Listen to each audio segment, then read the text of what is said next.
তারপরে দিয়ে দিলাম 1 চামচ হলুদ, স্বাদ মতো লবণ দিয়ে, আর দিয়ে দিলাম কয়েক টুকরো গরম মশলা। 8 কাপ পানি দিয়ে নেড়ে চেড়ে সুন্দর করে 20 মিনিটের জন্য এটি রান্না করব।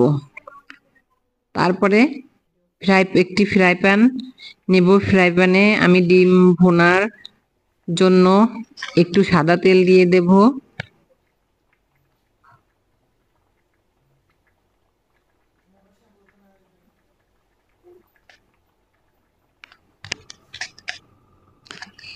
ডিম ভুনার জন্য ফ্রাই প্যানে একটু সাদা তেল দিয়ে দেব।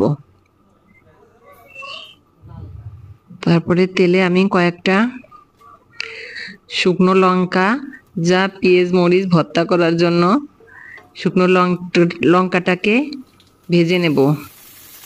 আর ডিমে হলুদ এবং লবণ মাখিয়ে ডিমটাকে ফ্রাই করে নেব। আর মরিচটা আমার ভাজা হয়ে গেছে, এখন মরিচটাকে একটা বাটিতে তুলে রাখবো মরিচ এবং পেঁয়াজ ভর্তা করার জন্য।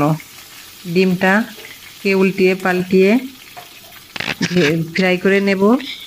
এখন ডিমটা আমার ফ্রাই হয়ে গেছে, ডিমটাকে একটা বাটিতে তুলে নেব।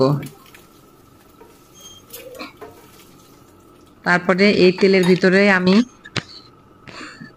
একটু পেঁয়াজ বাটা, একটু রসুন বাটা আর একটু আদা বাটা দিয়ে দেব। এগুলোকে আমি ভেজে নেব ডিমের সঙ্গে। এগুলো ডিমের সঙ্গে মাখা মাখা থাকবে। আর দিয়ে দিলাম একটু মরিচ বাটা। এখন এগুলোকে ভেজে সুন্দর করে ভেজে নেব। দেখেন আমার মশলাটা ভাজা হয়ে গেছে প্রায়। এখন দিয়ে দিলাম একটু লবণ দিয়ে একটু দিয়ে দিলাম হলুদের গুঁড়া সামান্য পরিমাণ। এখন এগুলোকে ভালো করে ভেজে নেড়ে চেড়ে এর ভিতরে আমি দিয়ে দিলাম ডিমটাকে দিয়ে নেড়ে চেড়ে এখন আমার রেডি হয়ে গেল খিচুড়ি এবং ডিম ভুনা। আর বৃষ্টির দিনে বৃষ্টি আসলেই মন চায় একটু খিচুড়ি খেতে, তাই আজকে আমি এই খিচুড়ি এবং ডিম ভুনার রেসিপিটা তৈরি করেছি।